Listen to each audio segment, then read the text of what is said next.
Good morning. Welcome to the Clay Academy. I'm Mrs. Cherry. Today we're going to be making a vase. Here is my example. It's a cute little vase shaped with an oval. Got some curly cues on it. So to begin, we need a slab of clay. So I'm going to cut a slab from my clay and we'll begin. Let me drop my picture down so you can see what I'm doing. So I'm going to cut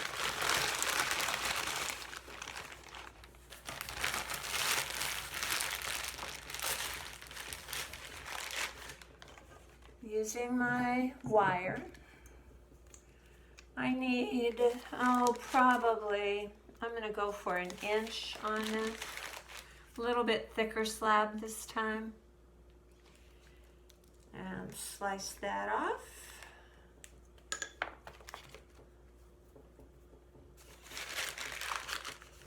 And we're ready. Now remember, when you roll out your slab, you want to use your boards and stand up to roll. It gives you more strength. So I'm pushing,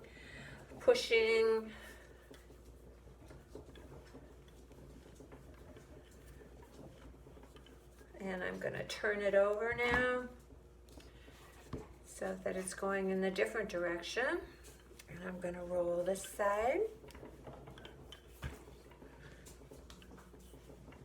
Remember, I want my rolling pin to hit those boards so that I get the right thickness. If it's too thick, it won't dry. If it's too thin, it can crack and break. I'm going to turn it and roll it again. So I've got a pretty good sized piece of clay going this time. And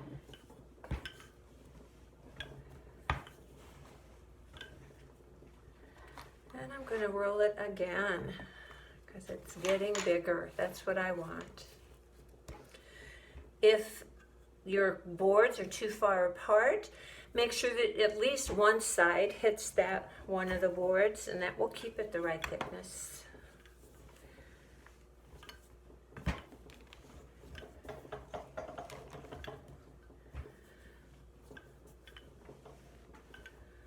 I think that's pretty good. Now, when you look at your board or your clay, you can see because of the boards, it kept it nice and evenly thick.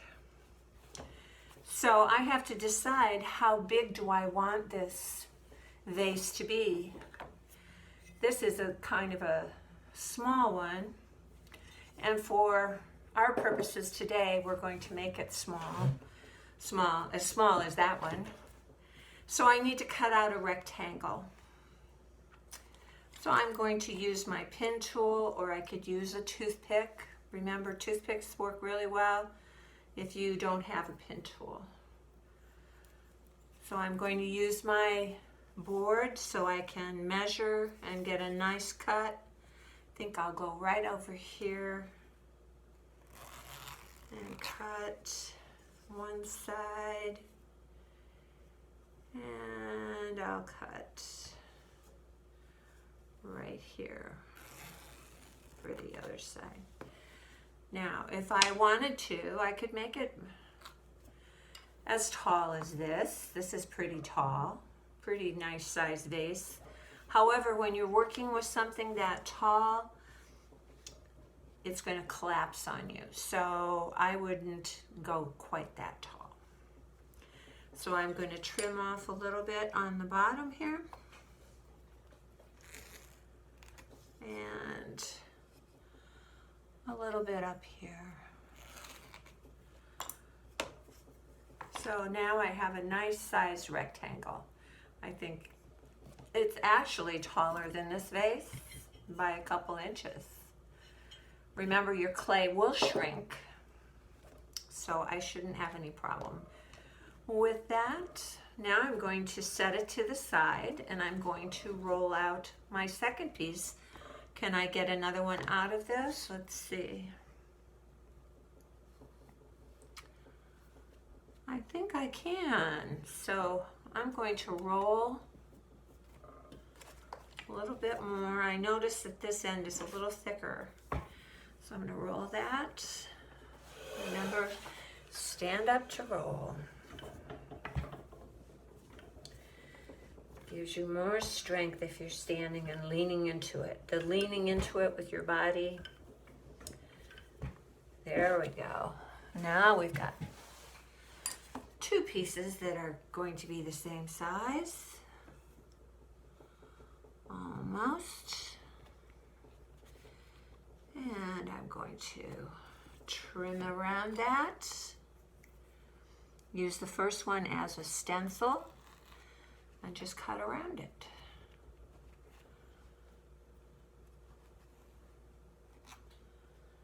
There we go.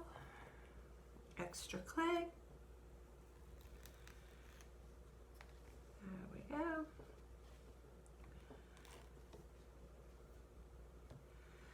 And one more. I think I'm going to make it just a little bit shorter, kind of tall. And there we go. Okay.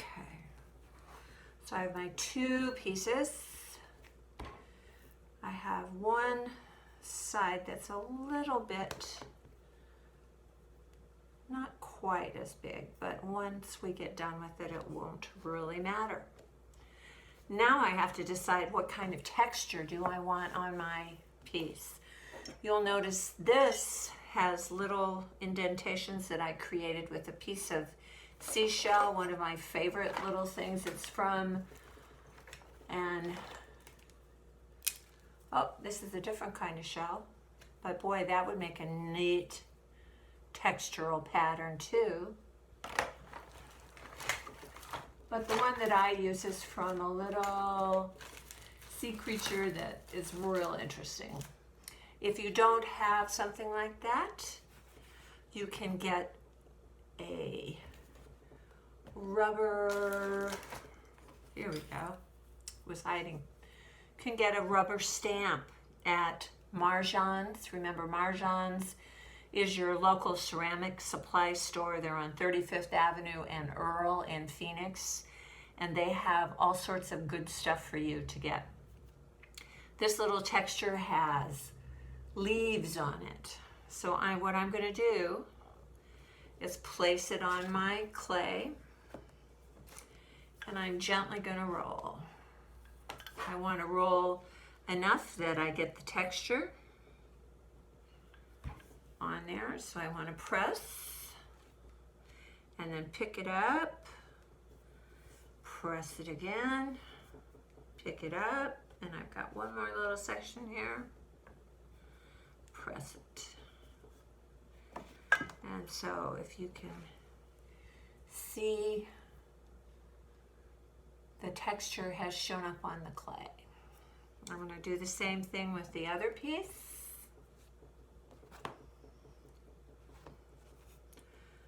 Put my little rubber stamp on there, roll it out, pick it up, roll it out, pick it up, roll it again. And here's my texture on this one. Now I am going to need to make the bottom. The bottom of this piece is an oval. So I've got some extra clay here. I need to put it back together and knead it. Remember, whenever you put your clay back together, you have to knead it back so that it becomes one again. Push down with the palm of your hand, fold your clay over, push down, turn it, push down. This gets all the molecules in the clay back together again. We do this so that we get any air that might be in the clay to get out of it. If you get an air pocket trapped in your clay, it can break, can crack at that part. Or worse yet, if you trap a lot of air, it can blow up in the kiln. So we don't want that. So I'm going to roll this out again, make room for it, and roll.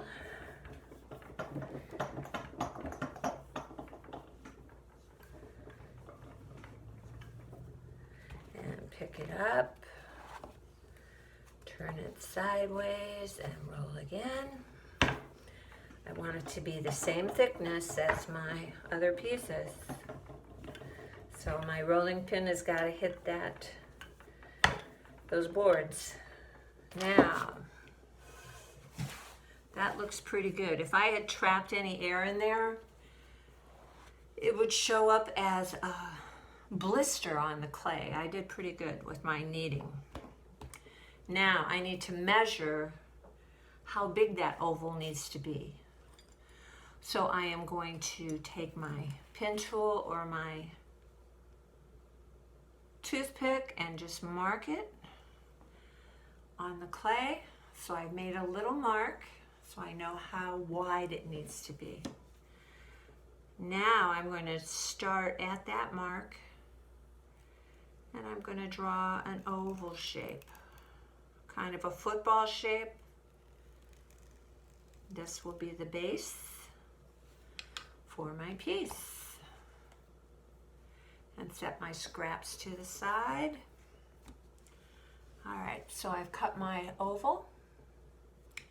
And now I'm going to start putting it together. I'm going to take my piece and I'm going to score it where it's going to go. So I need my water with my slip and my scoring tool. And I'm going to score the edge right here. And I might as well score this other edge too.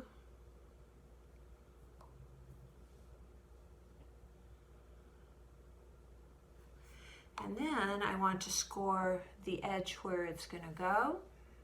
So I'm scoring that edge. Remember, scoring is just roughing up the surface so that your pieces are going to stick together. Kind of like a zipper. All those little lines lock together when you put it together. So I added some extra water and now I'm going to press it into place.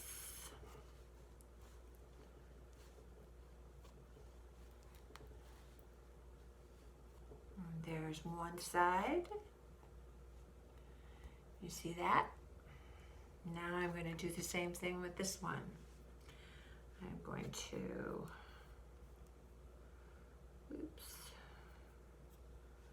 score the edge.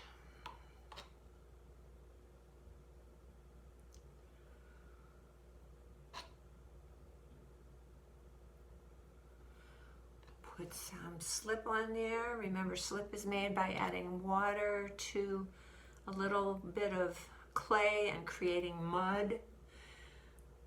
Or if you don't want to do that, you can just use water. But you've got to score and add that moisture or it's going to fall apart when it dries. So I'm going to add my second piece right on top of there.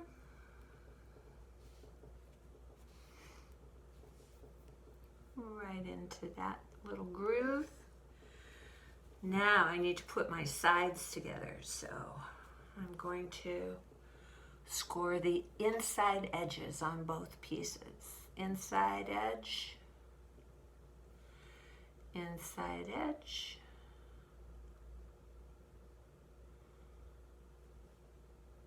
and then add that slip.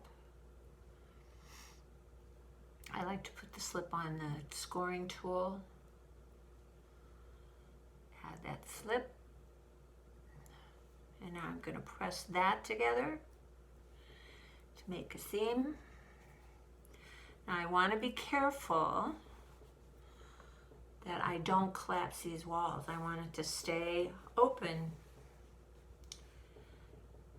Now I'm going to do this side. I'm going to score that edge inside. Score the edge, inside edge.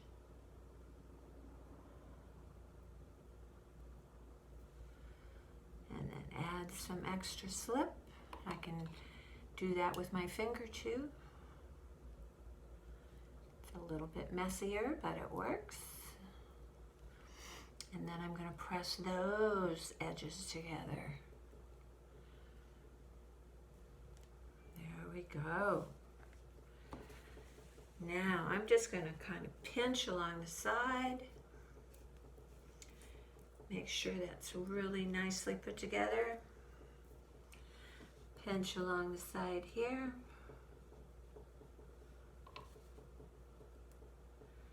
Make sure that's nicely together.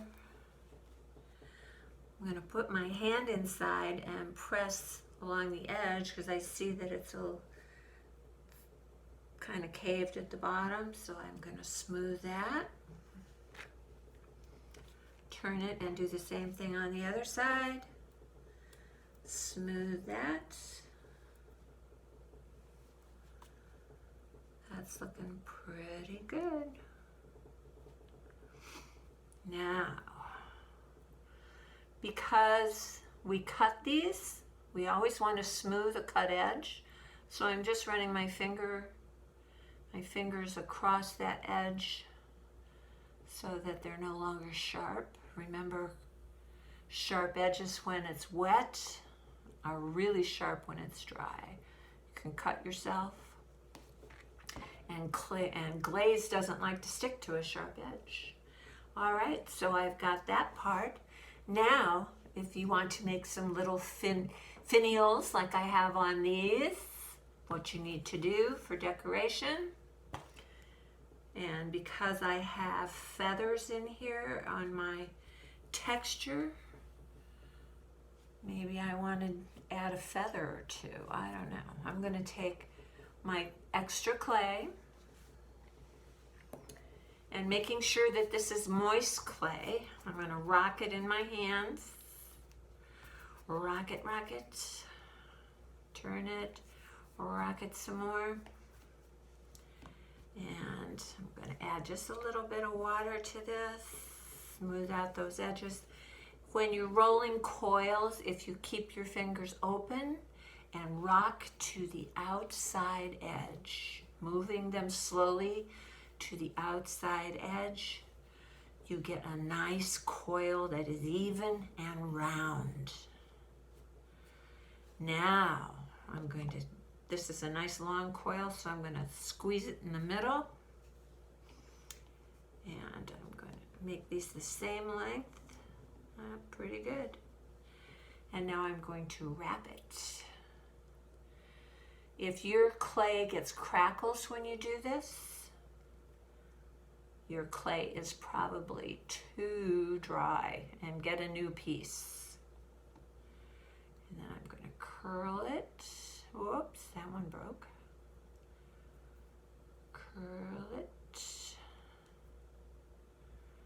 Curl it in. There we go. These are about the same. There we go. Now they look pretty similar. I'm going to put them on my piece. Remember, if you want, no matter how big or small your decorations, you have to score it. Add that slip or it falls off when it dries. So there's one little decoration. Looks good. And here's my second one.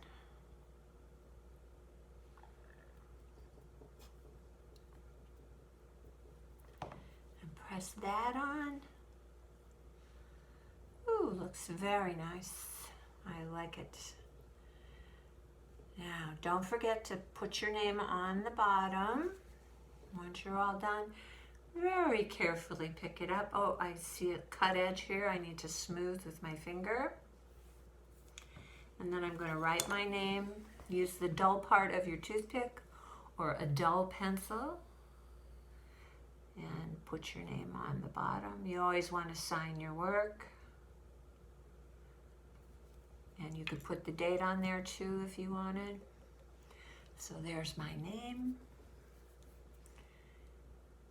And I'm going to set it down and let it sit for maybe an hour or so. If you're going to bring this to me to fire it, then you want to cover it in plastic.